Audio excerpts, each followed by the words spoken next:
Dan ini puasa kedua bagi kita, dan kajian selepas subuh insyaallah kita mulai dari hari ini dan seterusnya. Ada sebuah hadis dari Nabi sallallahu alaihi wasallam yang menjelaskan tentang keutamaan 1 jam sebelum subuh. Artinya keajaiban di waktu sahur. Kata Nabi sallallahu alaihi wasallam, yanzilu rabbuna ila sama'id dunya fi kulli thuluthil lailil akhir wa dhalika kulla lailatin. Faqala Allah azza wa jalla, man yad'uni fa astajib lahu wa man yas'aluni fa u'tih wa man yastaghfiruni fa aghfir lahu. Kata Nabi sallallahu alaihi wasallam, Rabb kita Allah Subhanahu wa taala itu turun setiap sepertiga malam ke langit dunia, dan itu dilakukan setiap malam. Kemudian Allah Subhanahu wa taala berfirman kepada hamba-hambanya, siapa yang berdoa kepadaku, kukabulkan semua doa-doanya. Siapa yang meminta kepadaku, kuijabah seluruh permintaannya. Dan siapa yang meminta ampun kepadaku, kuampuni dosa-dosanya. Perhatikan hadis ini. Hadis ini adalah hadis yang menunjukkan kepada kita tentang kemurahan Allah Subhanahu wa taala kepada hamba-hambanya, di mana Allah Subhanahu wa taala memberikan waktu-waktu kepada kita untuk bermunajat kepada Allah Subhanahu wa taala. Sebenarnya 24 jam kita berdoa pasti mustajab, tetapi Allah Subhanahu wa taala memberikan kesempatan, ada waktu-waktu di mana seluruh permintaan, doa dan istighfar kita itu didengar langsung Allah Subhanahu wa taala. Dan itu waktunya sepertiga malam. Artinya sepertiga malam itu dari jam 2 sampai waktu subuh. Itulah yang disebut dengan waktu sahar, atau kita istilahkan dengan sahur. Ma'asyiral muslimin rahimani wa rahimakumullah. Saya kira saya, Anda atau siapapun dalam kehidupan ini pasti akan mengalami sebuah kesulitan. Entah kesulitan itu berkaitan dengan ekonomi, sulitnya kita mencari ekonomi. Entah kesulitan itu berkaitan dengan kesehatan. Mungkin di antara kita diuji oleh Allah dengan berbagai macam penyakit yang terkadang penyakit itu susah peluh sembuhnya. Atau boleh jadi kita diuji oleh Allah Subhanahu wa taala, mungkin disakiti manusia, difitnah manusia. Atau mungkin orang-orang tua yang diuji oleh Allah dengan kenakalan anak-anaknya. Sebenarnya ujian-ujian ini bisa diangkat oleh Allah Subhanahu wa taala dengan cara apa? Bermunajat kepada Allah di waktu sahur. Kalau seandainya kita ditimpa oleh Allah kesulitan ekonomi, bukan Allah tahu, Allah tahu. Tidak mungkin Allah tidak tahu kita ini sedang susah. Dan Allah Subhanahu wa taala juga tahu kalau kita ingin terhindar dari kesulitan itu. Tapi Allah Subhanahu wa taala hanya ingin kepada kita untuk kita meminta kepadanya diselesaikan masalahnya, dan tidak berpangku tangan. Ada doa dan ada sebab di situ. Atau boleh jadi di antara kita yang ditimpa oleh Allah penyakit, yang susah pula penyakit itu diangkat. Bukan berarti Allah tidak tahu kita sedang sakit. Allah tahu kita sedang sakit, dan Allah juga tahu kita ingin sembuh. Allah hanya ingin kepada kita untuk meminta kepada Dia kesembuhan dan tidak meminta kepada yang lainnya. Atau boleh jadi Allah Subhanahu wa taala memuji kita. Boleh jadi kita difitnah orang, dizalimi orang, digibah orang, dibuli orang atau lain sebagainya. Bukan Allah tidak tahu kita disakiti, dan Allah juga tahu siapa yang menyakiti kita. Dan Allah juga tahu agar kita terhindar dari fitnah itu. Cuman Allah hanya meminta kepada kita agar kita minta langsung kepada Allah agar Allah menyelesaikan masalah kita. Atau boleh jadi orang tua yang diuji oleh kenakalan anaknya, kurang ajar anaknya kepada orang tua dan begitu seterusnya. Allah tahu setiap orang tua itu ada kesulitan. Tapi Allah hanya minta bermunajatlah kepada Allah Azza wa Jalla. Pasti Allah akan uraikan tuh sedikit demi sedikit masalah kita. Lah Allah berikan kesempatan di waktu sahur ini agar kita bermunajat kepada Allah Subhanahu wa taala. Karena Allah itu kalau tidak diminta dia marah. Berbeda dengan makhluk, kalau sering diminta pasti dia marah. Makanya di sini Nabi SAW lewat hadis ini mengajarkan kepada kita ada amalan-amalan yang ajaib yang kalau kita lakukan di sepertiga malam bisa menyelesaikan semua urusan kita.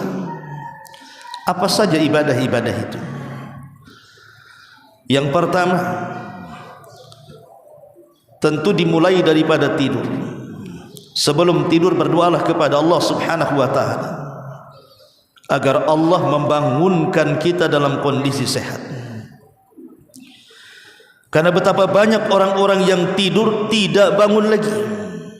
Maka minta kepada Allah Subhanahu wa taala agar kita dibangunkan dalam kondisi sehat wal afiat.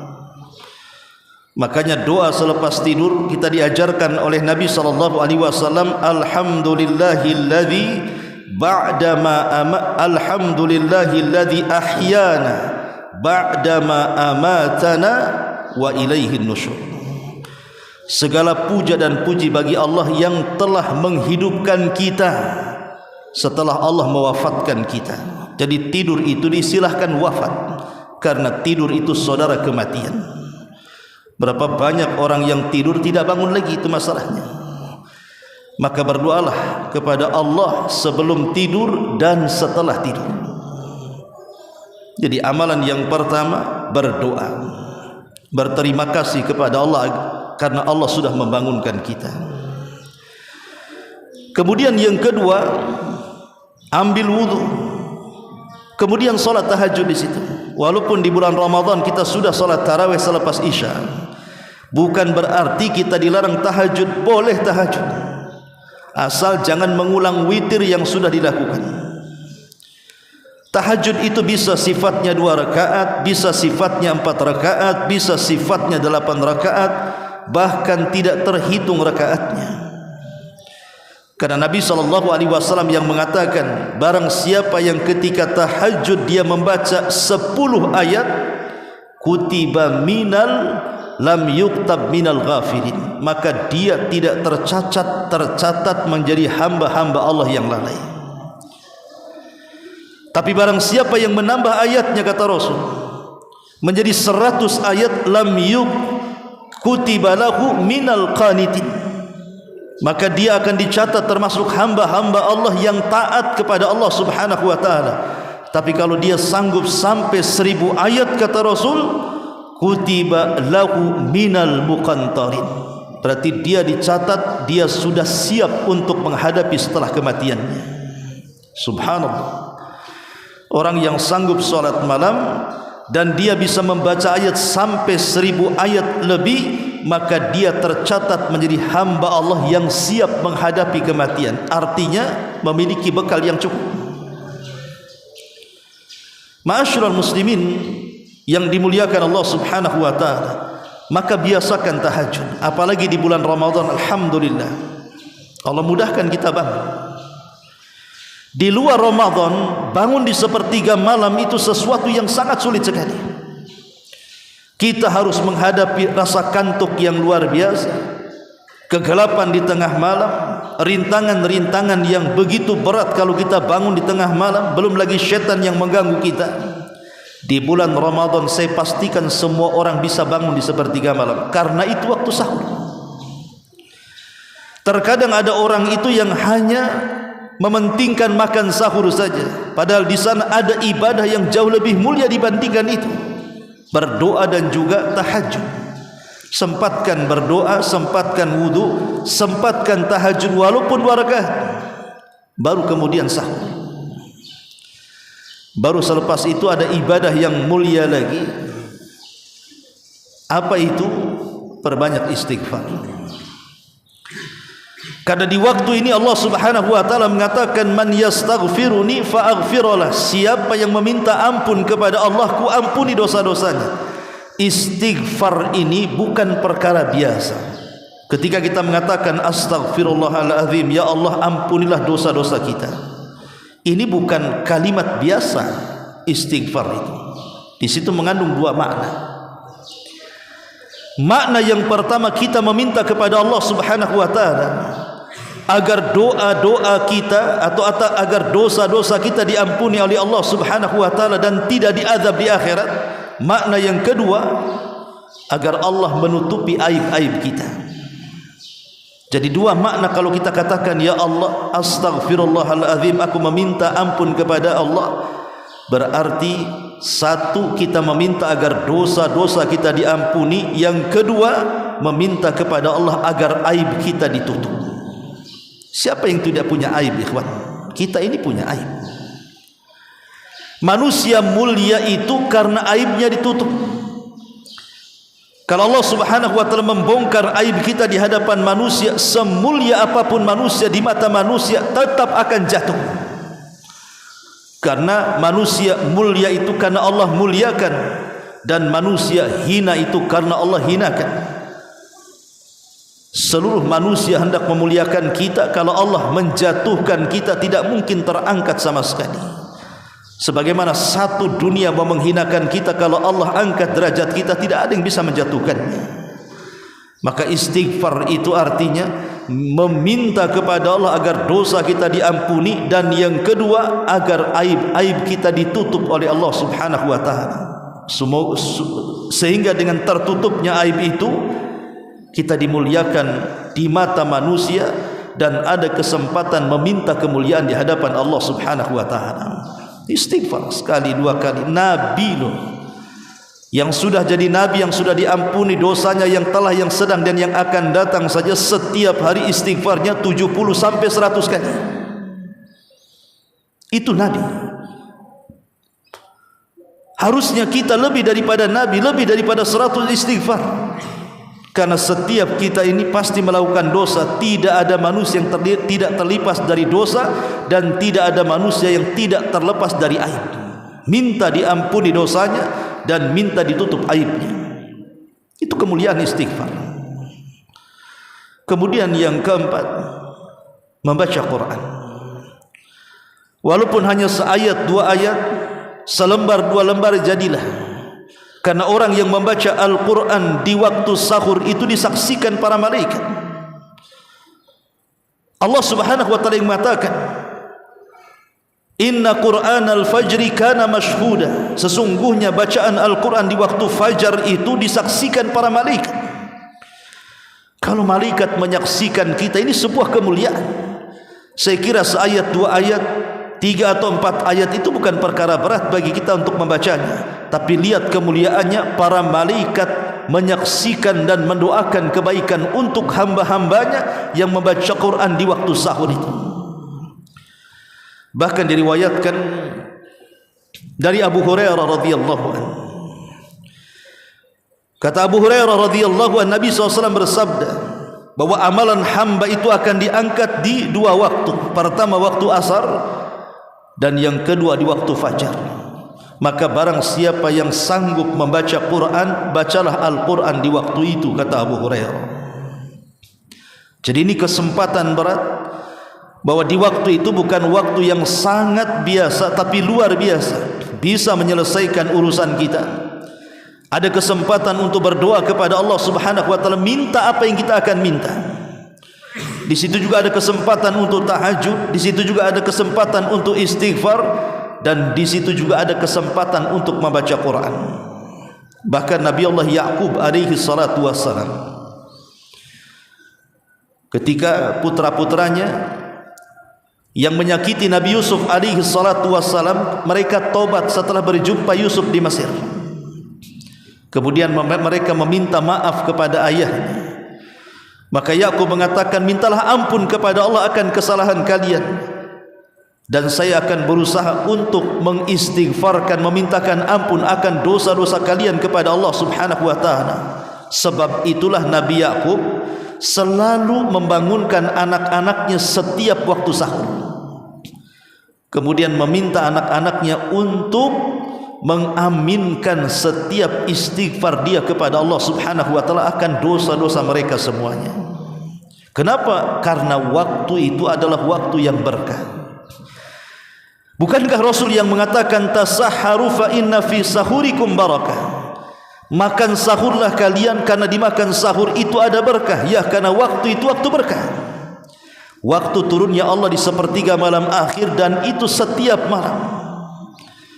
Dan lihat pengaruh yang ditimbulkan orang yang selalu bangun di sepertiga malam, kemudian dia berdoa, kemudian dia pun salat, kemudian dia istighfar, kemudian dia membaca Quran.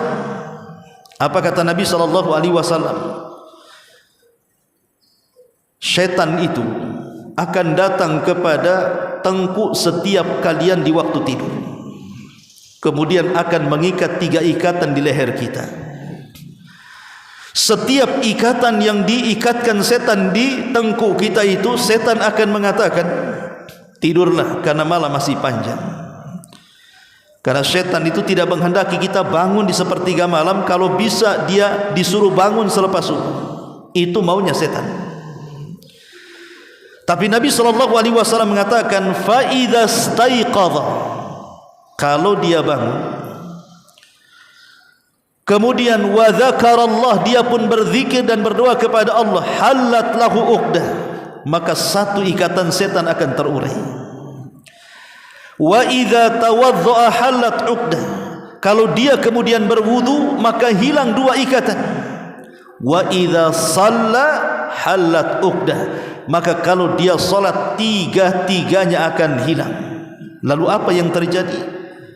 Di pagi hari kata Nabi SAW, tayyiban nafsi nasyad, maka dia hatinya akan dipenuhi dengan kebaikan, dan dia akan memiliki sesuatu yang bisa menjalani hidupnya. Artinya 1 hari dari pagi sampai sore itu jelas tujuan hidupnya.